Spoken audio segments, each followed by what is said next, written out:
நாம் ஆயத்தப்படுத்துவதற்கு தேவன் நமக்கு கொடுத்திருக்கிற மேன்மையான கட்டளையை நாம் நிறைவேற்றுவதற்கு தேவன் நமக்கு கிருபை தந்து பலப்படுத்துவாராக. ஆமென்.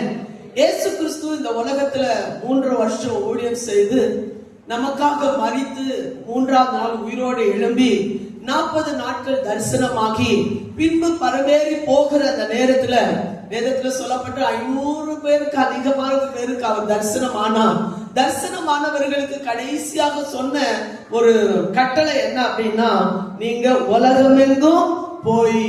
ஆமென். வேதத்துல சொல்லப்பட்டிருக்கு, நாம் செய்ய வேண்டிய காரியத்தை, நாம் மற்றவர்களை ஆயத்தப்படுத்த வேண்டிய காரியத்தை இயேசு கிறிஸ்து கடைசியாக இந்த உலகத்தை விட்டு போகும்போது தம்முடைய சீஷர்களுக்கு அவர் கட்டளை கொடுத்துவிட்டு போன அந்த அனுபவத்தை வேதாகமத்தில் சொல்லப்பட்டிருக்கு. எடுத்தவங்க வாசிக்க பார்க்கலாம். மத்தேயு எழுதின சுவிசேஷம் அதனுடைய 28வது அதிகாரம் 19-20 வசனங்களை எடுத்தவர்கள் வாசிக்கலாம். நீங்கள் புறப்பட்டு போய் சகல ஜாதிகளையும் சீஷராக்கி பிதா குமாரன் பரிசுத்த ஆவியின் நாமத்திலே அவர்களுக்கு ஞானஸ்நானம் கொடுத்து நான் உங்களுக்கு கட்டளையிட்ட யாவையும் அவர்கள் கைக்கொள்ளும்படி அவர்களுக்கு உபதேசம் பண்ணுங்கள். இதோ உலகத்தின் முடிவு பரியந்தம் சகல நாட்களிலும் நான் உங்களுடனே கூட இருக்கிறேன் என்றார். ஆமென். ஹல்லேலூயா. முதலாவது தேவன் தம்முடைய சீஷர்களுக்கு சொன்ன ஒரு வார்த்தை, நீங்கள் புறப்பட்டு போய். ஆமென். அப்ப ஒரே இடத்துல இருந்தா கர்த்தருடைய சுவிசேஷத்தை மற்றவர்களுக்கு நாம் என்ன செய்ய முடியாது, சொல்ல முடியாது. வேதத்துல சொல்லப்பட்டிருக்கு, பரிசுத்த ஆவி உங்களிடத்தில் வரும்போது நீங்கள் பலன் அடைந்து, அடுத்து தொடர்ந்து சொல்லப்பட்டிருக்கு, வாசிக்க பார்க்கலாம். அப்போஸ்தலர் 1:8, எல்லா இடங்களிலும் நீங்க எப்படி இருப்பீங்க, சாட்சிகளாக இருப்பீங்க. அப்ப உலகம் முழுவதும் நாம் சாட்சிகளாக இருக்கணும்னா பரிசுத்த ஆவியின் அபிஷேகத்தோட நாம் செய்ய வேண்டிய கடமைகளை இந்த இடத்துல சொல்லப்பட்டிருக்கு. வேதத்துல வாசிக்கிறோம், பரிசுத்த ஆவி உங்களிடத்தில் வரும்போது நீங்கள் பலன் அடைந்து எருசலேமிலும் யூதேயா முழுவதிலும் சமாரியாவிலும் பூமியின் கடைசி பரியந்தமும் எனக்கு சாட்சிகளாக இருப்பேன். இதுதான் தேவன் தேவனுடைய பிள்ளைகளிடத்தில் எதிர்பார்க்கிற ஒரு மேன்மையான ஒரு ஊழியம். ஆமென். சாட்சி நம்முடைய வாழ்க்கையில தேவன் செய்த நன்மைகளை நாம் ஊரெங்கும் உலகமெங்கும் போய் சொல்லும் போது நிச்சயமா சொல்ல முடியும், கர்த்தர் இன்றைக்கும் அற்புதங்களை செய்ய அவர் போதுமான தேவன். ஹல்லேலூயா. இப்ப வேதத்தில் என்ன சொல்லப்பட்டிருக்கு, நீங்கள் புறப்பட்டு போய், அடுத்த வார்த்தை என்ன சொல்லப்பட்டிருக்குன்னா, சகல ஜாதிகளையும் சீஷராக்கி. இப்ப இந்த சீஷராக்குற ஊழியத்தை தான் தேவனுடைய பிள்ளைகளுக்கு தேவன் தந்திருக்கிறார். ஆமென். முதலாவது நம்ம ஆயத்தமாகும் போது நம்மளை ஒரு சீஷராக மாற்றுகிற ஒரு அனுபவத்தை, சீஷராக கடைசி வரை நம்ம பாதுகாத்துக் கொள்கிற ஒரு அனுபவத்தை தேவன் நமக்கு என்ன செய்திருக்கிறார், கொடுத்திருக்கிறார். ஆனா அதே பட்சத்துல சீஷராக்கப்பட்டிருக்கிற தேவனுடைய பிள்ளைகளாகிய நாம் மற்றவர்களை சீஷராக்குற ஒரு தேவ கிருபை தேவன் நம்ம ஒவ்வொரு பேர் கையில கத்த கொடுத்திருக்கிறார். ஆமென். ஹல்லேலூயா. தேவ அன்பை பெற்றவங்க, தேவனை ருசிச்சவங்க ஒருபோதும் அமைதியா இருக்க அவங்களால முடியவே முடியாது. வேதத்துல சொல்லப்பட்டிருக்கு, ஆமென், தேவன் தம்முடைய பிள்ளைகளை, தம்முடைய சீஷர்களை தெரிந்தெடுக்கும் போது 12 பேரை கர்த்தர் என்ன செய்தாராம், தெரிந்தெடுத்தார். அந்த தெரிந்தெடுப்புக்கு முன்பாக வேதத்துல வாசிக்கிறோம், அவர் 40 நாட்கள் தேவ சமூகத்துல அல்லும் பகலும் உபவாசத்தோட தனக்கு தொடர்ந்து செய்ய போகிற ஊழியத்துக்காக அவர் காத்திருந்தார். ஆமென். அந்த 40 நாட்களிலும் ஆமென் மாம்சம், நம்முடைய உலகம், மாமிசம், பிசாசு, இந்த 3க்கும் அவர் ஜெயம் வெற்றி கொள்ள வேண்டிய ஒரு சூழ்நிலையில ஏற்பட்டது. ஆமென். நம்ம இந்த நாட்களில நம்ம வாசம் இருக்கல, நம்ம ஆயத்தமாய் கொள்ளல அப்படின்னா நம்முடைய வாழ்நாள் முழுவதும் இந்த போராட்டங்கள் நம்மளை தொடர்ந்து என்ன செய்துட்டு இருக்கோம், வந்து கொண்டே இருக்கும். ஆனா இயேசு கிறிஸ்து முதல்ல தன் ஊழியம் நிறைவேற்றுகிறதுக்கு முன்பாகவே தன்னுடைய ஊழியத்தின் ஆரம்ப கட்டத்திலேயே இந்த 3ஐயும் ஜெயிக்க கர்த்தர் வெகு கிருபை கொடுத்தார். ஆமென். ஆமென். அவருக்கு எதிராக வந்த சாத்தான் சாதாரணமா வரல, அவன் தந்திரமா வந்த ஒரே ஒரு காரியம் என்ன தெரியுமா, நீ தேவனுடைய குமாரனே ஆனால். ஆமென். இந்த வார்த்தையை சொல்லிதான் அவன் ஜெயிக்கலாம் என்று சொல்லி அந்த இயேசு கிறிஸ்துவிடத்தில் வந்த அந்த அனுபவத்தை நம்ம பார்க்க முடியும். ஆனா இன்றைக்கு நாம் ஒரு விசுவாசிகளாக இருந்தால், அப்படி அந்த விசுவாசிகளாக இருக்கிற பிள்ளைகளுக்கு சில சோதனைகளுக்கு நேராக பிசாசானவன் வழி நடத்துகிறான். ஆமென். மாம்சம் வழி நடத்துகிறது, உலகம் வழி நடத்துகிறது என்பதை நாம் அறிந்து கொள்ள கர்த்தர் நமக்கு பலன் தருவாராக. ஆமென். இப்ப சீஷர் ஆகுறதுக்கு முன்னால இயேசு கிறிஸ்து தன்னுடைய 12 சீஷர்களை அழைக்கும் போது சாதாரணமான வேலைகளை தான் அவர்கள் செய்து கொண்டிருந்தாங்க. சாதாரணமா வாரி வசூலிக்கிறவங்க, மீன் பிடிக்கிறவங்க, இன்னும் சொல்ல போன சாதாரணமான வேலைகளையும் செய்தவங்க, நல்ல உயர்ந்த படிப்பை படித்தவங்க, இவங்க எல்லாம் தான் சீஷர்களாக மாற்றப்பட்டாங்க. ஆனா நல்லா புரிந்து கொள்ளணும், சீஷரா வந்த உடனேயே கர்த்தர் அவர்களை சீஷரா மாத்தல. அவங்க சில காரியங்களை தேவன் என்ன செய்தார்? கற்றுக் கொடுத்தார். ஆமென். ஹல்லேலூயா. இந்த சீஷன் என்ற வார்த்தைக்கு சரியான அர்த்தம் பின்பற்றுகிறவன், பின்பற்றுகிறவன் அல்லது கற்றுக்கொள்கிறவன். ஆமென். இந்த ரெண்டு இதயத்துல பதித்து வைத்துக் கொள்ளுங்க. நம்ம சீஷனா இருந்தால் கர்த்தரை பின்பற்றுகிறவர்களாக இருப்போம், கர்த்தரிடத்தில் கற்றுக்கொள்கிறவர்களாக இருப்போம். புரிஞ்சவங்க மட்டும் ஒரு ஆமென் சொல்லுங்க பார்க்கலாம். ஆமென். சீஷத்துவ தன்மை ஒரு மனுஷனுக்குள்ளால இருந்தா அவங்களால என்ன செய்ய முடியாது? சும்மா இருக்க முடியாது. வேதத்துல நம்ம வாசிக்கிறோம், 12 சீஷர்களை தேவன் அழைத்த பின்பு கர்த்தர் அவர்களுக்கு சில காரியங்களை கற்றுக் கொடுத்து திரும்ப அவர்களை அப்போஸ்தலர்களாக கர்த்தர் மாற்றி அப்போஸ்தல ஊழியத்தை செய்வதற்கான ஒரு அபிஷேகத்தை அந்த 12 சீஷர்களுக்கு தேவன் கட்டளையிட்டார். ஆமென். படிப்படியாய் தேவன் தேவனுடைய பிள்ளைகளாய் வாழ்கிற தேவனுடைய பிள்ளைகளுக்கு என்ன கொடுக்கிறார்னா ஒரு மாற்றத்தை கொடுக்கிறார், ஒரு உயர்வை கர்த்தர் கொடுக்கிறார். ஆமென்.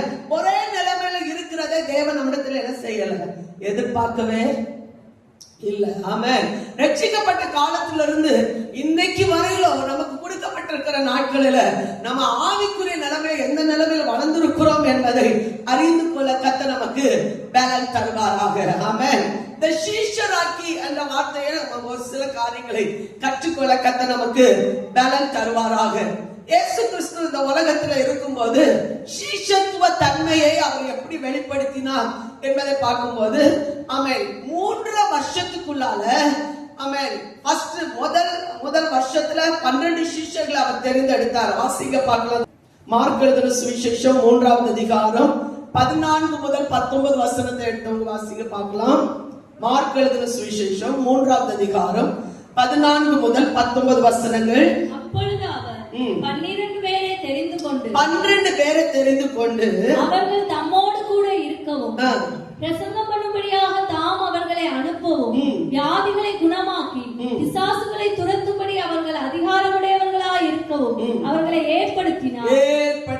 ஒரு ஆமென் சொல்லுங்க பார்க்கலாம். ஆமென். தேவனுக்காக தன்னை முற்றிலுமா அர்ப்பணிக்கிற பிள்ளைகளுக்கு எனக்கு ஒரு விசுவாசம் இருக்கு. எல்லாவற்றையும் விட்டு கர்த்தருக்காக ஓடி வந்தா தேவன் சில அபிஷேகத்தை கர்த்தர் வச்சிருக்கிறார், சில கிருப வரங்களை கர்த்தர் வச்சிருக்கிறார், சில மேன்மைகளை கர்த்தர் வச்சிருக்கிறார். ஆமென். இந்த சீஷர்கள் சும்மா இந்த கிருபையை பெற்றுக்கொள்ளல. இவங்களுடைய வேலை என்னவா இருந்துச்சு தெரியுமா? தான் நல்ல தொழிலை செய்து கொண்டிருந்த இவர்கள் இயேசு அவர்களை அழைத்த போது எல்லாவற்றையும் விட்டு இயேசுக்கு பின் சென்றார்கள். ஆமென். அந்த வசனத்தை நீங்க வாசிக்கும் போது இந்த அபிஷேகத்தை அவர்கள் பெறுவதற்கு காரணம், ஆமென், வேதத்துல சொல்லப்பட்டிருக்கு. வாசிங்க பார்க்கலாம். மத்தேயு எழுதின சுவிசேஷம் 4ஆம் அதிகாரம் அதனுடைய 20ஆவது வசனத்தை வாசித்து பாருங்க. 20ஆவது வசனம், இந்த வசனம் அப்படியே இருக்கட்டும். உடனே அவர்கள் வலைகளை விட்டு அவருக்கு பின் சென்றார்கள். உடனே அவர்கள் வலைகளை விட்டு, அந்த வார்த்தை எல்லாம் சேர்ந்து சொல்லுங்க. வலைகளை விட்டு. ஆமா, யாருடைய அழைப்பு? இயேசு கிறிஸ்துடைய அழைப்பு. பக்கத்துல இருக்கிறவங்க பாருங்க, இயேசு கிறிஸ்துடைய அழைப்பு அது விசேஷமானதுன்னு சொல்லுங்க. ஆமென். அந்த அழைப்பை பெற்ற உடனே இயேசுவை யாருன்னு தெரியாத சூழ்நிலையிலும் அவருக்குள் இருந்த அந்த அபிஷேகம் அவர்களை வலைகளை விட்டு இயேசுவை பின்தொடர கர்த்தர் கிருபை கொடுத்தார். ஆமென். இன்னும் அதே அதிகாரத்துல 22ஆம் வசனத்தை வாசிக்க பார்க்கலாம். 22ஆம் வசனம். உடனே அவர்கள் படவையும் தங்கள் தகப்பனையும் விட்டு அவருக்கு பின் சென்றார்கள். உடனே அவர்கள் படவையும் தன் தகப்பனையும் விட்டு அவருக்கு. அப்போ வேதத்துல வாசிக்கிறோம், கர்த்தருக்காக நம்ம ஆர்ப்பரிக்கிறதுக்கு யாரும் தடையா நம்ம நிக்க கூடாது என்பதுல நம்ம இந்த இடத்துல முக்கியப்படுத்தப்பட்டிருக்கிறது. ஆமென், அல்லேலூயா. பேதுரு ஒரு முறை கேட்டார், ஆண்டவரே, நாங்க எல்லாவற்றையும் விட்டு பின்பற்றி வந்தோமே, எங்களுக்கு என்ன கிடைக்கும்? நம்ம அப்படித்தானே கேட்டுட்டு வந்திருக்கிறோம். ஆமென், இப்படி கேட்போம்ல, ஆண்டவரே நாங்க இப்படி வந்து உட்கார்ந்துருக்கோமே, எங்களுக்கு என்ன கிடைக்கும்? எங்களுக்கு அப்படி என்ன பிரயோஜனம்? எல்லா நாளும் வாங்க போறோம், எங்களுக்கு என்ன கிடைச்சிச்சு அப்படின்னு நம்ம நினைக்கிறோம்ல. ஆனா வேதம் என்ன சொல்லு தெரியுமா? எல்லாவற்றையும் விட்டு பின்பற்றி வந்த உங்களுக்கு இம்மையிலும் மறுமையிலும், அது ஒரு வார்த்தை இடையில போட்டிருக்கு, துன்பத்தோட.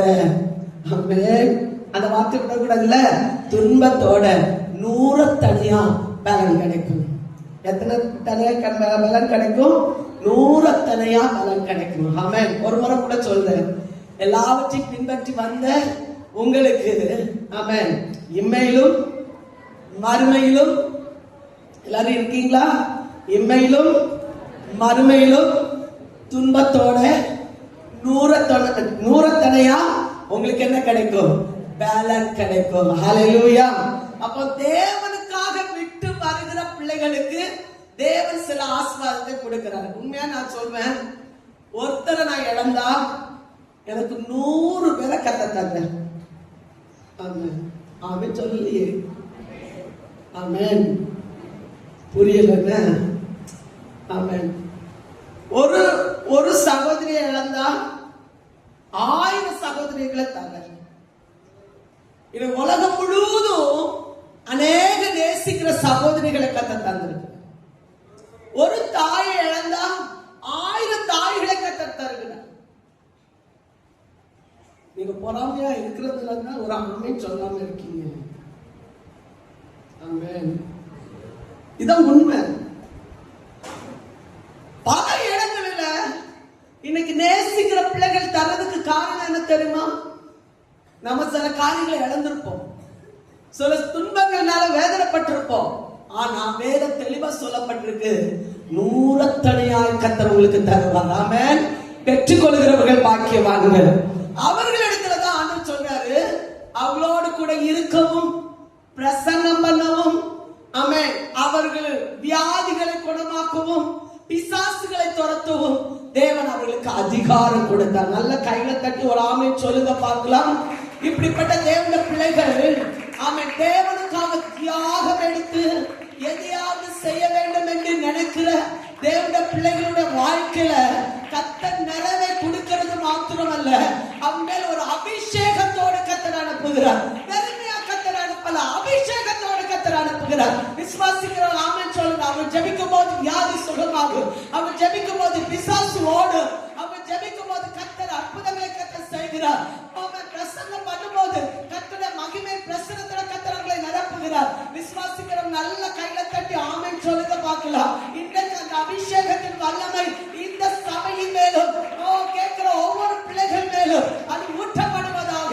ஆமென். சிஷ்யராக்குற ஒரு அபிஷேகத்தின் வல்லமை, நம்மிடத்திலிருந்து புறப்படுகிற ஒரு அபிஷேகத்தின் வல்லமை ஒவ்வொரு பிள்ளைகள் மேலும் ஆளுகை செய்வதாக. அந்த அக்கினி அபிஷேகம், ஆமென், அது விசாலமாய் நிரப்பப்படுவதாக.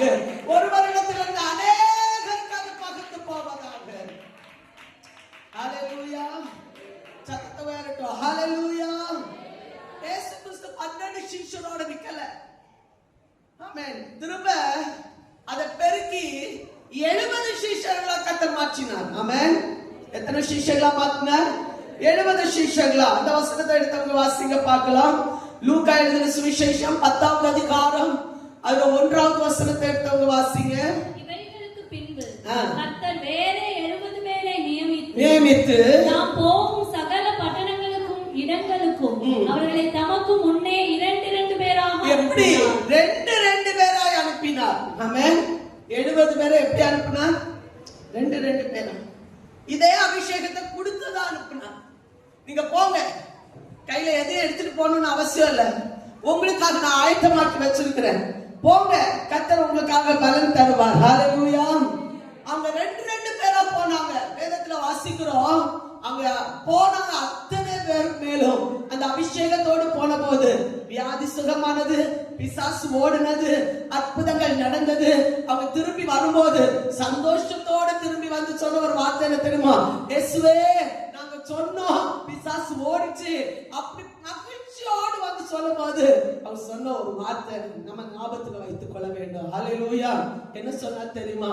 நீங்க பிசாசு ஓடுனதுக்காக நீங்க சந்தோஷப்படாம உங்க பேர் எங்க எழுதப்பட்டிருக்காக சந்தோஷப்படணும். ஜீவ புஸ்தகத்துல பரலோகத்தில் எழுதப்பட்டிருக்கிறதுக்காக நீங்க சந்தோஷப்படணும். ஹல்லேலூயா. நம்ம ஜெபிக்கும் போது பிசாசு ஓடுதா? நம்ம புரிந்து கொள்ளணும், நமக்குள்ளால் இருக்கிற அபிஷேகம் பெரிது. ஆமென். நமக்குள்ளால் ஒரு சிஷ்யத்துவ தன்மை கர்த்தர் தந்திருக்கிறார் என்பதை புரிந்து கொள்ள கர்த்தர் நமக்கு பலன் தருவாராக. ஹல்லேலூயா. 12 சிஷ்யரை மட்டும் இல்ல, அவங்க 70 பேரை கர்த்தர் நியமித்து 2 பேரா கர்த்தர் அனுப்பின போது விசுவாசத்தோடு போன அந்த 70 பேர் மேலும் அந்த அபிஷேகத்தை கர்த்தர் ஊற்றி வந்தார். ஆமென். அதோட இயேசு நிக்கல. ஆமென். திரும்ப தன்னுடைய ஊழியத்தை அவர் நிறைவேற்றி கொண்டிருக்கும் போது ஆமென் கடைசியா போகும்போது ஒரு வார்த்தை சொல்லிட்டு போனார். நீங்க ஆமென் தேவனுடைய வாக்குத்தத்தம் நிறைவேற வரைக்கும் நீங்க எங்க காத்திருங்க? எருசலேமில காத்திருங்க. அந்த எருசலேமில காத்திருக்கிறதுக்கு எத்தனையோ பேருக்கு தேவன் தரிசனமானா, ஆனா 120 பேர் மாத்திரம் கர்த்தருடைய சமூகத்தில் தரிசனம் ஆமென் தேவ சமூகத்தில் என்ன செய்தாங்க? தரிசித்தார்கள். ஹல்லேலூயா. ஒரு ஆமென் சொல்வீங்களா? ஆமென். இயேசு கிறிஸ்துவின் ஊழியத்துல கிடைத்த பலன் 120 பேர். அந்த 120 பேரை கொண்டு கர்த்தர் சபை கர்த்தர் உருவாக்கினார். ஒரு எழுப்புதலை கர்த்தர் உண்டாக்கினார். நம்மை கொண்டு கர்த்தர் எழுப்புதலை உண்டாக்கிய தேவனால முடியும். எத்தனை பேர் விசுவாசிக்கிறீங்க? அல்லேலூயா. நம்ம எல்லாம் சாதாரண, எனக்கு தெரியும் இந்த சபையில இருக்கிற தேவனுடைய பிள்ளைகளுக்குள்ளால விசேஷ அபிஷேகத்தை கர்த்தர் வச்சிருக்கிறார். ஆமென். நான் இன்னைக்கு வரும்போது நான் ஜெபித்துக் கொண்டு வந்தேன். எல்லா பிள்ளைகளுக்குள்ளால கர்த்தர் வச்சிருக்கீங்கல்ல, செயல்படட்டும், பலன் அடையட்டும். ஒரு முறை மோசே இப்படி தனிமையா நியாயம் செய்து கொண்டிருக்கும் போது அவருடைய மாமனார் எத்தனோ சொன்னார், இந்த ஊழியம் எல்லாம் கடைசி வரை நிறைவேற்காதுப்பா, நீ சாப்பிட மாட்டேங்கிற, தண்ணி குடிக்க மாட்டேங்கிற, உன்னுடைய ஊழியத்தை பகிர்ந்து கொடுக்கிறதுக்கு 70 பேரை நீ நியமித்துக் கொள்ளணும். ஆமென். அவன் என்ன செய்த தனக்குள்ள இருக்கிற அந்த அபிஷேகத்தை தேவன் அவங்களுக்கு பகிர்ந்து கொடுக்க கர்த்தர் கிருபை கொடுத்தார். அவருடைய ஊழியத்தை கர்த்தர் விசாலமாக்கினார். கர்த்தர் அற்புதங்களை கர்த்தர் செய்தார். கர்த்தர் அவங்களுக்கு ஒரு இளைப்பாறுதலை கர்த்தர் கட்டளையிட்டார். என்றைக்கு கர்த்தர் அந்த சூழ்நிலைக்கு தேவன் என்ன செய்ய மாட்டார்? அனுமதிக்க மாட்டார். புரிந்தவங்க ஆமென் சொல்லுவீங்க. இதுக்குள்ளால சிலருக்குள்ளால இருக்கிற அந்த அபிஷேகத்தின் வல்லமையை கர்த்தர் வெளிப்படுத்த மாத்திரம் அல்ல, அநேகரை சீஷராக்குற தன்மையை கர்த்தர் அவங்களுக்கு கொடுத்து பலப்படுத்த விரும்புகிறார். ஆமென். ஹல்லேலூயா.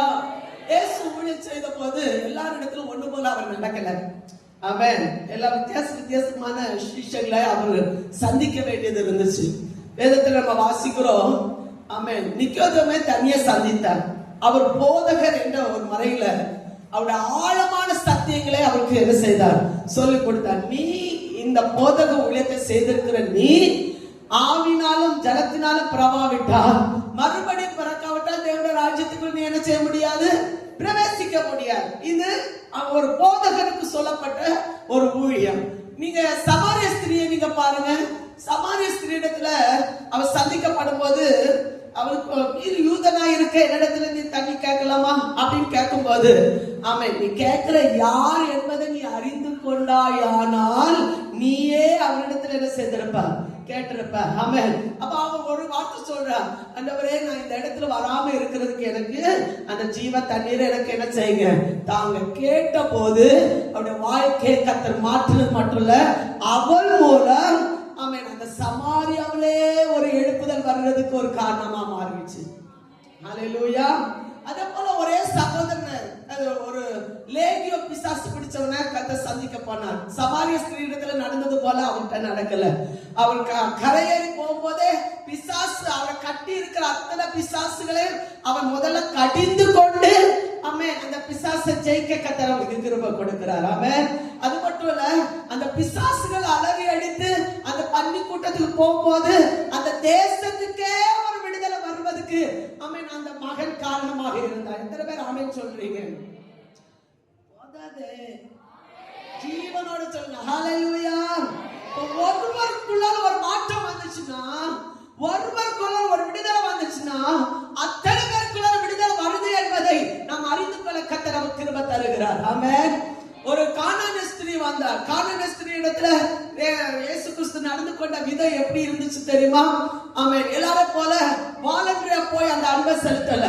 அவள் பின்தொடர்ந்து வந்துட்டே இருந்தா. பலமுறை கேட்டுட்டே வந்தா, இயேசுவே தாவீது குமாரனே, என் மகளுக்கு இறங்கோ, என் மகளுக்கு இறங்கோ கேட்டுட்டே வந்தா. காது கேட்காத போல போனார். ஆமென். அவருடைய விசுவாசம் பூர்ணம் அடைகிறது வரைக்கும் அவர் அமைதியா இருந்தார்.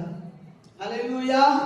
எப்போ எல்லாருக்கும் ஒண்ணு போல கத்து செயல்படுவாங்க நம்ம நினைக்க கூடாது. ஒவ்வொரு பேருக்கும் ஒவ்வொரு விதங்களில கத்து செயல்படுவதற்கு காரணம் அவருடைய விசுவாசம் பெறுகிறதுக்காக. ஆமென். அவருடைய விசுவாசம் பூர்ணப்படுவதற்காக தேவன் அவர்களை வழி நடத்துகிறார். ஆமென். சொல்ற பிள்ளைகள் அப்பத்தை நாய்க்குட்டிகளுக்கு போடுறது நல்லதல்ல. என்ன ரொம்ப ஆச்சரியப்படுத்தக்கூடிய ஒரு காரியம் அதுல இருக்குது. என்ன தெரியுமா? ஒரு துணிக்கை. ஆமென். கீழே வர்ற துணிக்கையினால என் மகள் சுகமாகுவான். ஆமென். அல்லேலூயா. எல்லாரும் ஒரு ஆமென் சொல்லுவீங்களா? பிளேட்ல இருக்கிற சாப்பாடை கீழே போடாமலே சாப்பிடுவேன்னு சொல்றவங்க மட்டும் ஒரு ஆமென் சொல்லுங்க பார்க்கலாம். எல்லாரும் கீழே போடுறவங்க தானா?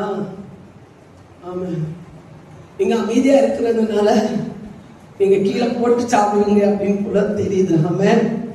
அல்லேலூயா. இருக்கீங்களா? ஒரு சோறாவது கீழே போடுவேன்னு சொல்லுங்க. ஆமென் சொல்லுங்க பார்க்கலாம். பரவாயில்ல, எவ்வளவு பெர்ஃபெக்டா இருக்கீங்க. இந்த மேஜையிலிருந்து அது கீழே போட மாட்டாங்க. மேஜையிலிருந்து தவறி ஒரு சோற்று பருக்கு ஆமென் கீழே விழுந்துச்சுன்னா அது என் மகளுக்கு சுகத்தை கொடுக்கும். இன்னும் புரியலையா? இன்னுமே புரியலையா? கீழே விழுகிற ஒரு சோற்று பருக்க என் மக சுகமாகிறதுக்கு போதும்னு சொன்னா. ஆமென். அவருடைய விசுவாசத்தை நீங்க கொஞ்சம் யோசித்து பாருங்க. அவருக்கு விசுவாசத்தை கனப்படுத்தி, உன் விசுவாசம் பெரியது, நீ விசுவாசத்தோடு போ. ஆமென் சொன்ன அந்த வார்த்தை வைத்த அந்த மகள் என்ன செய்தாலும் சொஸ்தமானார். ஹல்லேலூயா. நிக்கேதேயுடைய வாழ்க்கையை பாருங்க. சாரி, நூற்றுக்கதிபதியுடைய வாழ்க்கையை பாருங்க. அவர் சொல்ற, என் வீட்டுக்கு வர்றதுக்கு நான் தகுதியே இல்ல, ஆனா என் வேலைக்காரர் சொஸ்தமானு நான் விரும்புறேன், ஒரு வார்த்தை மட்டும் சொல்லும். ஆமென். இப்படித்தான் தேவன் அவருடைய ஊழியத்தை பல விதங்களில ஒவ்வொரு பேருடைய சுகத்தை நம்ம பார்க்கும்போது வித்தியாசமாய் செயல்படுகிறத நம்ம பார்க்க முடியும். ஆமென். ஒருத்தர் மேல நம்ம நடத்துற அதே அன்பு இன்னொருத்தர் மேல வித்தியாசமா செயல்படுகிறத நம்ம பார்க்க முடியும். நம்ம ஊழியத்துல அவன் எல்லா இடத்துலயும் ஒண்ணு போல செயல்படுறதுக்காக கர்த்தர் நம்மளை அழைக்கல. ஒவ்வொரு சூழ்நிலை அறிந்து அவங்களிடத்துல செயல்படக்கூடிய கிருபை தேவன் நமக்கு தருவாராக. புரிஞ்சவங்க ஆமென் சொல்லுங்க பார்க்கலாம். என்னுடைய அனுபவத்துல சொல்றேன், ஒரு ஆத்துமா ரட்சிக்கப்படணும்னா பிரசவ வேதனை படாம ஒரு ஆத்துமாவை ரட்சிப்புக்குள்ளால கொண்டு வர முடியாது. ஆமென். என்னுடைய வாழ்க்கையில நான் கண்ட ஒரு சத்தியம், இந்த சபைக்குள்ளால புதிதா வர்ற தலைமுறைகள் ரட்சிப்புக்குள்ளால வரணும் அப்படின்னு சொன்னா அவங்களுக்காக ஒரு தியாகம் எடுக்காம அந்த ஆத்துமா ரட்சிப்புக்குள்ளால வர்றத என்னால பார்க்க முடியல. ஹல்லேலூயா. அவங்களுக்காக தியாகம் எடுக்கணும், அவங்களுக்காக கண்ணீர் வடிக்கணும், அவங்களுக்காக எத்தனையோ நேரங்களை நம்ம செலவிட்டால் மாத்திரமே அந்த ஆத்துமாவை தேவனுடைய ராஜ்யத்துக்கு நேரம் நம்ம வழி நடத்த முடியும். கையில தட்டி ஆமென் சொல்லுங்க பார்க்கலாம். சீஷனாக்குற ஒரு தன்மை. ஆமென். நல்ல தெரிந்திருந்தாலும், நல்ல ஆராதிக்கிறவங்களா இருந்தாலும், நல்ல துதிக்கிறவங்களா இருந்தாலும் அந்த ஆத்துமாவை ரட்சிப்புக்குள்ளால கொண்டு வரணும்னா, சீஷனாக்குற தன்மைக்குள்ளால கொண்டு வரணும்னா அதுக்காக எடுக்கிற தியாகம், அதுக்காக எடுக்கிற பிரயாசம் நிச்சயமா அதுக்கு ஒரு பலனை கத்த தருவார். முடிந்த நல்ல மேல கையில தட்டி ஆண்டவருக்கு சமூகத்துல சொல்லுவோம், இந்த வார்த்தைக்கு நான் கீழ்ப்படுகிறேன் என்று சொல்லுகிற பிள்ளைகள் வாக்கியம் பெற்றவர்கள். அவளை கொண்டு ஒரு பெரிய ஊழியத்தை கத்த நிறைவேற்றுவார். ஆமென். எல்லாரும் பெர்ஃபெக்டான மனுஷனை கொண்டு அந்த ஊழியத்தை கத்த செய்யல. பிசாசு பிடிச்சவங்களையோ விபச்சாரிகளையோ, ஆமென், இன்னும் சொல்ல போனா ஆமென் தவறாக நடக்கப்பட்ட மனுஷங்களை கொண்டுதான் தன்னுடைய ஊழியத்தை கத்த நிறைவேற்றினார். கத்த வழி நடத்தினா. இன்னைக்கு நம்முடைய வாழ்க்கையில அப்படிப்பட்ட மனிதர்களை தேடி கண்டுபிடிக்கக்கூடிய ஒரு அபிஷேகத்தின் வல்லமை, ஒரு ஜெபத்தின் வல்லமை இந்த இடத்துல இருந்து புறப்படும். நல்ல கையில தட்ட முடிஞ்சவங்க ஒரு 5 நிமிஷம் ஆகுது அந்த கிருபை பெற்று நாம் ரட்சிக்கப்பட்டதுக்கான காரணம், நம்மளை உருவாக்குவதற்கான காரணம், நம்மளை அபிஷேகித்ததற்கான காரணம், நம்ம நேரங்களை உலக பிரகாரமாக செலவிடுவதற்காக அல்ல,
ஜீவனோட.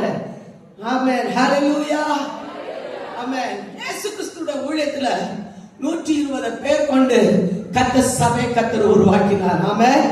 அதுக்கப்புறம் அப்போஸ்தலர்களை கொண்டு கர்த்தர் தம்முடைய ஊழியத்தை நிறைவேற்றினார். வாசிக்க பார்க்கலாம். அப்போஸ்தலர் 14வது அதிகாரம் 21வது வசனத்தை வாசிக்க பார்க்கலாம். அந்த பட்டணத்தில் அவர்கள் சுவிசேஷத்தை பிரசங்கித்து அநேகரை சீஷராக்கின பின்பு லீஸ்திராவுக்கும் இக்கோனியாவுக்கும் அந்தியோகியாவுக்கும் திரும்பி வந்து சீஷராக்கின பின்பு அதுல 13வது வசனம் கூட வாசிக்க பார்க்கலாம். அல்லாமலும் பட்டணத்துக்கு முன்னே இருந்த யூபித்தருடைய கோவில் பூஜாசாரி எழுதுகளையும் பூமாலைகளையும் வாசல் அண்டையிலே கொண்டு வந்து ஜனங்களோட கூட அவர்களுக்கு பலியிட மனதா இருந்தார்.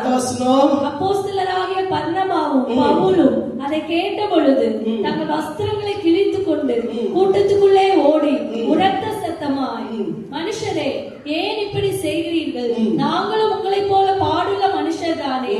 நீங்கள் இந்த வீணான தேவர்களை விட்டு வானத்தையும் பூமியையும் சமுத்திரத்தையும் இந்த வீணான தேவர்களை சொல்லுங்க. இந்த வீணான எல்லாம் சேர்ந்து சொல்லுங்க. இந்த வீணான எல்லாருக்கும் கண்ணுக்கு தெரியுது நம்ம சுத்தில இருக்கிற ஆமென் வீணான தேவர்கள். ஆமென். அவர்களிடத்துலதான் இந்த அப்போஸ்தலர்கள் சொன்ன ஒரு வார்த்தை, இந்த வீணான தேவர்களை விட்டு வானத்தையும் பூமியும் சமுத்திரத்தையும் அவைகளுள்ள யாவற்றையும் உண்டாக்கின ஜீவனுள்ள தேவனத்துக்கு திரும்ப வேண்டும் என்று பிரசங்கம். அழகா சொல்றாங்க பாத்தீங்களா? சாதாரணமான பிரசங்கம் அவங்க பண்ணது. அவங்க சொன்னாங்க, வானத்தையும் பூமியையும் உண்டாக்கின சர்வ வல்லமுள்ள தேவனுக்கு நீங்க திரும்பி வாங்க. ஆமென். விக்கிரங்கள் வேண்டாம், விக்கிர ஆராதனை வேண்டாம். ஆமென். அதுக்கு முன்பாக நிக்க வேண்டாம். ஏன்னா அது வீணானவைகள். ஹல்லேலூயா. வீணான ஆராதனை, வீணான செலவு, வீணான காரியங்கள், வீணான நேரங்கள். அதனால ஜீவனுள்ள தேவனுக்கு முன்பாக பணிந்து கொள்ளக்கூடிய ஒரு அபிஷேகத்தின் வல்லமை நம்ம ஒவ்வொரு மேலும் கர்த்தர் ஊற்றப்படுவதாக. ஹல்லேலூயா. தேவனுக்கு கொடுக்க வேண்டிய கனத்தை காட்டிலும் இன்னொருவருக்கு நாம் கொடுக்கிறோம் அப்படின்னா அது வீணானவைகள். ஆமென். உண்மையா என்னுடைய வாழ்க்கையில நான் சொல்வேன்னா, யாருக்கு அதிகமா நம்ம நேசிக்கிறோமோ அவங்களால நமக்கு சோதனைகள் பெருகலாம். ஆனா கர்த்தரை நம்ம நேசித்தா சோதனை இல்ல, அதுல ஒரு ஜெயத்தை கர்த்தர் நமக்கு தருவார். ஆமென். சோதிக்கப்படுகிற அந்த இடத்துலயும் கர்த்தர் ஒரு பெரிய மேன்மை கர்த்தர் தருவார். எத்தனை பேர் அதை விசுவாசிக்கிறீங்க? விசுவாசிக்கிற தேவனுடைய பிள்ளைகள் ரொம்ப பாக்கியசாலிகள். ஆமென். அன்னைக்கு இருந்த அப்போஸ்தலருக்குள்ள அந்த வைராக்கியம், அன்னைக்கு இருந்த அப்போஸ்தலருக்குள்ள அந்த கிருபை இன்னைக்கு நமக்குள்ளால கர்த்தர் ஊற்றப்படுவதாக. ஆமென். அவங்க சும்மா அந்த ஊழியத்தை அவங்க நிறைவேற்றல. நம்ம ஆதி அப்போஸ்தலர் காலத்துல அவங்க செய்த ஒரு காரியம் என்ன தெரியுமா? இதை நம்ம செய்யணும்னு கர்த்தர் விரும்புகிறார். செய்தாதான் அனுதினமும் ஆமென் ரட்சிக்கப்பட்ட ஒரு கூட்டத்தை கர்த்தர் என்ன செய்தார்? சபையில சேர்த்து கொண்டு வந்தார். நம்முடைய ஜெபம், நம்முடைய கண்ணீர், நம்முடைய தியாகம், நம்முடைய அர்ப்பணிப்பு சும்மா எந்த விதத்திலும் ஒரு ஆத்மாவை நம்ம ஈடுகட்டி கொண்டு வரவே முடியாது. எந்த விதத்திலும் நம்முடைய வாழ்க்கையில நம்ம நினைக்கணும், அவங்க நரகத்துக்கு போயிடக்கூடாது, அவங்க நித்திய அழிகைக்குள்ளால போயிடக்கூடாது. என்னுடைய ஆசை எல்லாம் அதுதான். ஆமென். நம்முடைய சபை வரும் ஒருத்தர் கூட நரகத்துக்கு போயிடக்கூடாது. அவங்க ஜெபிக்கிறவங்களா மாறணும், ஆத்மதாகங்களா மாறணும், கர்த்தருக்கு பிரியமுள்ளவங்களா மாறணும். அதை செய்ய எப்போ அப்படிக்கிறோமோ அவங்களை கொண்டு கர்த்தர் பலத்த காரியங்களை நிறைவேற்ற என் தேவன் போதுமானவர். ஹல்லேலூயா. அப்போஸ்தலர் 2வது அதிகாரம் அதோட 42வது வசனத்தை நீங்க வாசித்து பார்த்தீங்கன்னா, அதுல ஆதி அப்போஸ்தலர் காலத்துல அந்த அபிஷேகம் பெற்ற போது அவங்க செய்த அந்த செயல் அதுல சொல்லப்பட்டிருக்கிறது. வாசிக்க பார்க்கலாம். அவர்கள் அப்போஸ்தலருடைய உபதேசத்திலும் அந்யோன்யத்திலும் அப்பம் பிற்குதலிலும் ஜெபம் பண்ணுதலிலும் உறுதியாய் தரித்திருந்தார்கள். அந்த வார்த்தை எல்லாம் சேர்ந்து சொல்லுவோமா? அவர்கள் அப்போஸ்தலருடைய உபதேசத்திலும் அந்யோன்யத்திலும் அப்பம் பிற்குதலும் ஜெபம் பண்ணுதலிலும் உறுதியாய். பேதுரு என்ன பிரசங்கம் பண்ணா? நீங்கள் மனம் திரும்பி ஞானஸ்தானம் எடுத்து கர்த்தருடைய சேர்க்கப்பட வேண்டும். அந்த வசனத்தை கூட வாசிக்க பார்க்கலாம். அதுக்கு மேல இருக்கிற பேதுரு அவர்களை நோக்கி, நீங்கள் மனம் திரும்பி ஒவ்வொருவரும் பாவ மன்னிப்புக்கென்று இயேசு கிறிஸ்துவின் நாமத்தினாலே ஞானஸ்நானம் பெற்றுக் கொள்ளுங்கள். அப்பொழுது பரிசுத்த ஆவியின் வரத்தை பெறுவீர்கள். வாக்குத்தத்தமானது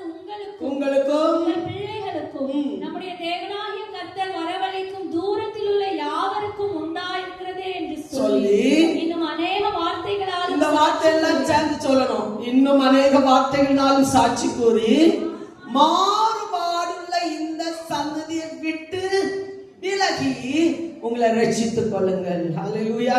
இந்த வார்த்தை மாத்திரம் எல்லாம் சேர்ந்து சொல்லலாமா? மாறுபாடுள்ள இந்த சந்ததியை விட்டு விலகி உங்களை ரட்சித்துக் கொள்ளுங்க. ஆமென். ஹல்லேலூயா. இந்த பக்கம் மட்டும் சொல்லுங்க பார்க்கலாம். மாறுபாடுள்ள இந்த சந்ததியை விட்டு விலகி உங்களை ரட்சித்துக் கொள்ளுங்கள். நீங்க மட்டும் சொல்லுங்க. மாறுபாடுள்ள இந்த சந்ததியை விட்டு விலகி உங்களை ரட்சித்துக் கொள்ளுங்கள். எல்லாம் சேர்ந்து சொல்லுவோமா? மாறுபாடுள்ள இந்த சந்ததியை விட்டு விலகி உங்களை ரட்சித்துக் கொள்ளுங்க. ஆமென். ரொம்ப முக்கியம். நம்ம வாழ்க்கையில ஒரு வேறு பிரித்தெடுக்கப்படுகிற ஒரு அனுபவம், பரிசுத்தமாக்கப்படுகிற அனுபவம், பரிசுத்த யுத்தத்தோடு ஆராதிக்கிற ஒரு அனுபவம், ஒன்று சேர்ந்து ஆராதிக்கிற ஒரு அனுபவம், கர்த்தரோடு நெருங்கி வருகிற ஒரு அனுபவம் யாருக்குள்ளால செயல்படுதோ அவர்கள் மத்தியில கர்த்தர் பெரிய காரியங்களை கர்த்தர் செய்வார். ஹல்லேலூயா. இவங்க என்ன செய்தாங்க? அனுதினமும் ஜபத்திலும் வேத வாசிப்பிலும் அப்பம் பிக்கிறதிலும் அப்போஸ்தலரோட உபதேசத்திலும் ஜபம் பண்ணுதலும் எப்படி இருந்தாங்களாம்? உறுதியாய் தரித்திரம். ஜபம் இல்லாம எதையும் சாதிக்கவே முடியாது. ஆமென். ஜபம் தான் நம்ம வாழ்க்கையில் வழி நடத்தக்கூடியது. ஆமென். ஹல்லேலூயா. சத்தமா ஒரு ஆமென் சொல்வீங்களா? ஜெபிக்கிறவங்களுக்கு ஒரு வீராப்பு இருக்கும், ஒரு தைரியம் இருக்கும். ஆமென். என்ன தைரியம் தெரியுமா? நம்ம சும்மா இருக்கக்கூடாது, எதாவது சாதிக்கணும், கர்த்தருக்காக எதையாவது சாதிக்கணும். ஜெபிக்கிறவங்க சொல்லுவாங்க, உண்மையா சொல்றேன், கொஞ்ச நேரம் நம்ம ஸ்தோத்திரம் பண்ணதை விட்டுட்டா எதையோ இழந்தது போல உணர்வு எனக்கு உள்ளாக வரும். ஐயோ நான் ஏதோ இழந்துட்டேன். நம்ம இப்படி இருக்கக்கூடாது. ஜெபம் ஸ்தோத்திரம் எங்க இருந்தாலும் வாயு ஸ்தோத்திர ஜபம் வந்துட்டே இருக்கும். ஆமென். ஸ்தோத்திர ஜபம் வந்துட்டே இருக்கும். அந்த ஸ்தோத்திர ஜபம் தான் நம்மளை இதுவரை பாதுகாத்திருக்குது. ஆமென். ஸ்தோத்திர ஜபம் நம்மளை வழி நடத்தி வந்திருக்கு.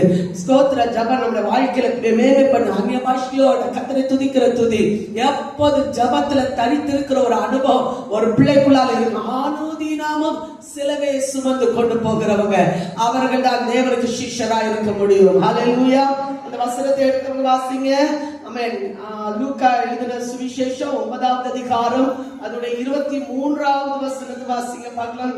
லூக்கா 9:23. பின்பு அவர் எல்லாரையும் நோக்கி, ஒருவன் என் பின்னே வர விரும்பினான் அவன் தன்னைத்தான் வெறுத்து சிலுவையை அனுதினமும் எடுத்துக்கொண்டு என்னை பின்பற்ற கடவன். அடுத்த வசனம், தன் ஜீவனை ரட்சிக்க விரும்புகிறவன் அதை இழந்து போவான். நிமித்தமாக தன் ஜீவனை இழந்து போகிறவன் அதை ரட்சித்துக் கொள்வான். லூக்கா 14வது அதிகாரம் 27வது வசனம் கூட வாசித்து பாருங்க. லூக்கா 14வது அதிகாரம் 27வது வசனம், தன் சிலுவையை சுமந்து கொண்டு எனக்கு பின் செல்ல. அந்த வார்த்தை பாத்தீங்களா? சிலுவையை சுமந்து கொண்டு எனக்கு பின் செல்லாதவன் எனக்கு சீஷனாய் இருக்க மாட்டான். ஹல்லேலூயா.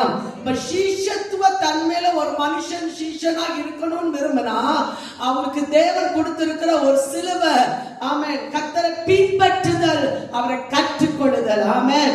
ஜெபத்துல தரித்திருத்தல், தேவனோடு கூட நடக்கிற ஒரு அனுபவத்தை தேவன் நம்முடைய கையில கர்த்தர் கொடுத்திருக்கார். நிந்த வரும், அவமானம் வரும், நம்மை விட்டு நிறைய பேர் பிரிந்து போயிருவாங்க, பகைப்பாங்க. ஆமென். நம்மள புரியாம நடப்பாங்க, புரிஞ்சு பேசாம, ஆமென், எத்தனைலமோ கேவலமா பேசக்கூடியவங்க பேசிட்டே இருப்பாங்க. ஆனா புரிந்து கொள்ளுங்க, என் வாழ்க்கையில கர்த்தர் சொன்ன ஒரே ஒரு வார்த்தை, எத்தனை பேர் நம்மள பகைக்கிறாங்களோ பகைக்க தேவனோடு நாம் சேர்ந்துட்டே இருப்போம். ஆமென். உலகம் பகைக்க உலக அன்பு நம்ம விட்டு போக தேவனோட அன்பை நம்ம புரிந்து கொள்ள கர்த்தர் நமக்கு உதவி செய்வார். புரிஞ்சவங்க ஆமென் சொல்வீங்க. சத்தமா ஒரு ஆமென் சொல்லுங்க பார்க்கலாம். நல்ல ஜீவன் கையை மேல உயர்த்தி ஒரு ஆமென் சொல்லுங்க. வசனத்துக்கு கீழ்ப்படுகிற பிள்ளைகள் நல்ல ஜீவனோட ஒரு ஆமென் சொல்லி கர்த்தரை துதிங்க. ஹல்லேலூயா. ஆமென். ஹல்லேலூயா. சிலுவை சுமக்காதவன் அவருக்கு சீஷனா இருக்க முடியாது. வேதத்துல சொல்லப்பட்டிருக்கு.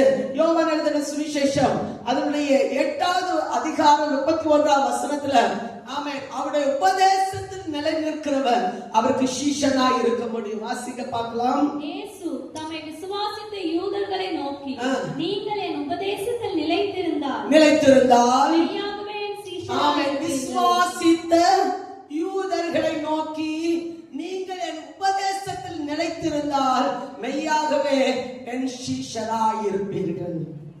ஹல்லேலூயா. அதோட விட்டு இல்ல, அடுத்த வசனத்தை வாசிக்க பார்க்கலாம். யோவான் எழுதின சுவிசேஷம் 15வது அதிகாரம் அதனுடைய 8வது வசனத்தை வாசிக்க பார்க்கலாம். 15வது அதிகாரம் 8வது வசனம். மிகுந்த கனிகளை கொடுப்பதினால் மகிமைப்பட. அதுக்கு முன்னால ஒரு வசனம் இருக்கு, 3வது வசனமா 4வது வசனமா? ஆமென்.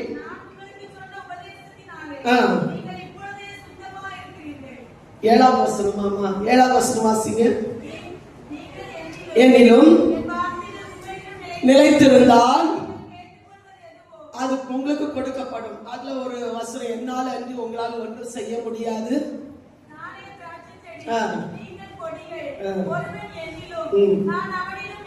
நிலைத்திருந்தால் அவன் மிகுந்த கனிகளை கொடுப்பான். என்ன அல்லாமல் சொல்லுங்க, என்ன அல்லாமல். எல்லாம் சேர்ந்து சொல்லுங்க, என்ன அல்லாமல். என்ன அல்லாமல்? கிறிஸ்துவ அல்லாமல் ஒன்றும் செய்ய முடியாது. அவருடைய கிருபை நமக்கு வேணும், அவருடைய வார்த்தை நமக்கு வேணும். அவருடைய வார்த்தையில நிலைத்திருக்கிறவங்களா இருக்க கத்த நமக்கு பலன் தருவாராக. எத்தனை பேர் விசுவாசிக்கிறீங்க? ஒன்று, சீஷத்துவ தன்மை நமக்கு வேணும். சீஷரா மாற்றினவங்க சீஷர்களா மாற்றுவதற்கான ஒரு அபிஷேகம் நமக்கு வேணும். அந்த அபிஷேகத்தை பெற்ற தேவனுடைய பிள்ளைகள் நித்தமும் அவருக்காக நம்ம தியாகம் எடுக்கிற பிள்ளைகளாய் நம்ம இருக்க வேண்டும். ஆமென். ஜெபத்துல, ஆமென், அர்ப்பணிக்கிறதுல, ஆமென், உபதேசிக்கிறதுல, ஆண்டவருடைய வசனத்தை மற்றவங்களுக்கு சொல்லி கொடுக்கிறதுல, அவங்க பரலோக ராஜ்யத்துல வழி நடத்துகிறதுல அந்த கிருபை நமக்கு வேணும். ஆமென். கர்த்தருடைய வார்த்தையில நிலைத்திருக்கிற ஒரு அனுபவம் இருக்கிற பிள்ளைகள் அவங்க நித்தமும் கனி கொடுக்கிறவங்களாக இருப்பார்கள். ஆமென். மற்றவங்களுக்கு ஆசீர்வாதமாக இருக்கக்கூடிய ஒரு அபிஷேகத்தை தேவன் அவங்களுக்கு கர்த்தர் என்ன செய்கிறார்? கட்டளை இடுகிறார். ஆமென். ஒரு வசனம் சொல்லப்பட்டிருக்க, அந்த வசனத்துக்கு கடைசியா வாங்க பார்க்கலாம். மத்தேயு எழுதின சுவிசேஷம் 28வது அதிகாரம். அதுல நம்ம தொடர்ந்து அந்த வசனத்தை நம்ம வாசிக்கலாம். 19வது வசனம். நீங்கள் புறப்பட்டு போய் சீஷராக்கி அவர்களுக்கு ஞானஸ்தானம். சீஷராக்கோடு அவங்களை விட்டு விடக்கூடாது. அவங்களை எதுல வழி நடத்தணும்? ஞானஸ்தானத்துக்கு நேரா. ஒரு வசனம் சொல்லுது, தங்களுக்கு கேடு உண்டாக கர்த்தருடைய ஆலோசனையை அவங்க என்ன செய்றாங்களாம்? உதாசீனம், அலட்சியப்படுத்தினார்கள் அப்படின்னு சொல்லப்பட்டிருக்கு. ஆமென். அப்ப தேவனுடைய வார்த்தையை, ஆலோசனையை கேட்டு நடக்கக்கூடிய அந்த ஞானஸ்தானத்துக்கு நேராக கர்த்தர் சமூகத்தில் வழி நடத்துகிறவர்களா இருக்க வேண்டும். இன்னும் அதோட விடல, நம்ம 20வது வசனத்தை வாசித்து பாருங்க. நான் உங்களுக்கு யாவையும் அவர்களுக்கு கை கொள்ளும்படி அவர்களுக்கு, ஆமென், இயேசு கிறிஸ்து சொன்ன உபதேசங்கள் மலை பிரசங்கத்துல, ஆமென், 5வது அதிகாரம் 6வது மத்தேயு 5, 6, 7 அந்த அதிகாரத்தை நம்ம வாழ்க்கையில கடைபிடிக்கிறது மாத்திரம் இல்ல, மற்றவங்களையும் கடைபிடிக்கக்கூடிய நிலைமைக்கு அவங்க கொண்டு வர அந்த அன்பில நிலைத்திருக்க கர்த்தர் நமக்கு பலன் தருவாராக. ஹல்லேலூயா. அன்பு இல்லாம எதையும் நம்ம சாதிக்க, ஆமென், கடூரமா இருந்தோ அதிகாரப்படுத்தியோ எதையும் சாதிக்க முடியாது. அன்பினால மாத்திரம்தான் ஒரு சீஷருக்குள்ளால் வழி நடத்த முடியும். ஹல்லேலூயா. அன்புக்கு எல்லாரும் அடிபணிவாங்க. அன்பு இல்லாம, அதுக்கு அன்பு நமக்குள்ளால் இருக்கணும்னா ஜபம் இல்லாம ஒரு மனுஷன் அன்புக்குள்ளால் வரவே முடியாது. அன்பு சகலத்தையும் தாங்கும், சகலத்தையும் சகிக்கும், சகலத்தையும் நம்பும். அந்த வசனம் எங்க இருக்கு? 1 கொரிந்தியர் 13வது அதிகாரம். ஆமென். வசனத்தை வாசிக்க பார்க்கலாம். நீடிய சாந்தமும் என்ன இல்ல, பொறாமை இல்லாத பொறாமைன்னு சொல்லி பார்க்கலாம்.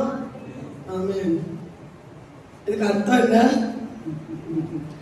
பொறாமை இல்லாத பொறாமைன்னு சொல்லி பார்க்கலாம். கஷ்டம் தானோ? சட்டமோ ராமன் சொல்லுங்க. ஆமென்.